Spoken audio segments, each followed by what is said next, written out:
gasoline. 3 cups of engine oil, 2 liters of gasoline.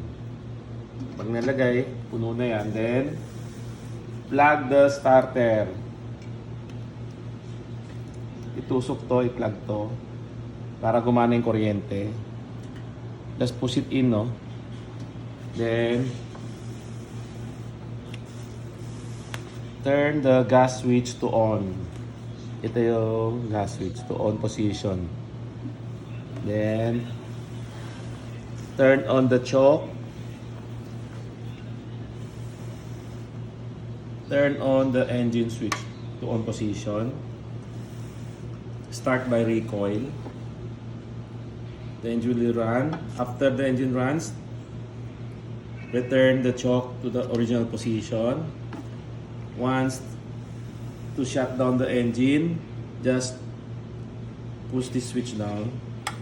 Engine off. Then don't forget to return the gasoline switch back to the off position para hindi malunod yung carburetor. That's it.